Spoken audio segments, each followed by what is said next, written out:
साथियों, करोड़ों केंद्रीय कर्मचारी और पेंशनर की होगी मौज।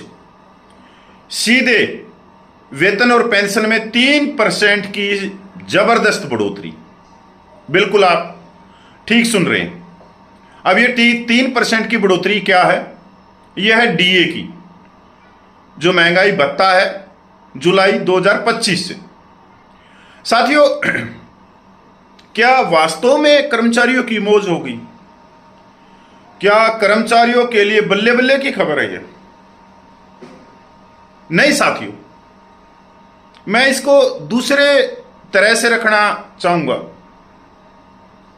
कि मलाई तो खा गए देश के नेता और खुरचन मिली करोड़ों कर्मचारियों को, जिसकी हम एक्सेप्ट लगा के बैठे हुए थे कि 4% की बढ़ोतरी होगी।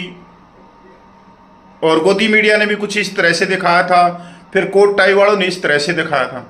तो इस तरह से जो उन्होंने दिखाया उस तरह से तो डीए की बढ़ोतरी नहीं हो रही, सिर्फ 3% में संतोष करना पड़ रहा है।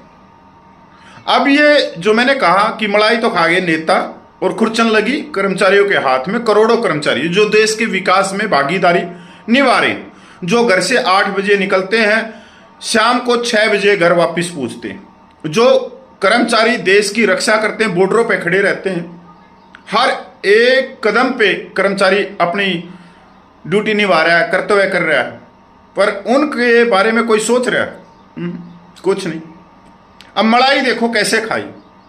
फरवरी 2025 में सरकार ने एक फैसला लिया, जो मौजूदा सांसद हैं और जो पेंशनर सांसद हैं, जो भूतपूर्व सांसद हैं, उनके पे और पेंशन में 24% की बढ़ोतरी की गई महंगाई को देखते हुए, और 2.5 साल का एरियर भी दिया गया।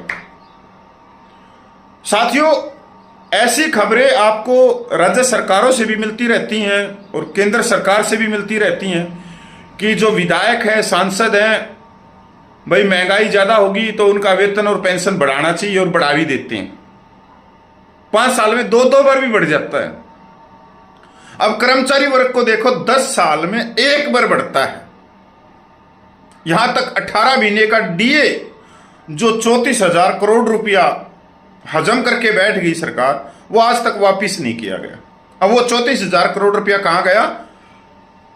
वो मलाई के तौर पे उन सांसद, भूतपूर्व सांसदों की जेब में डाल दिया। और हर 5 साल में इनकी महंगाई बढ़ रही है, पर कर्मचारी की महंगाई क्यों नहीं बढ़ रही है?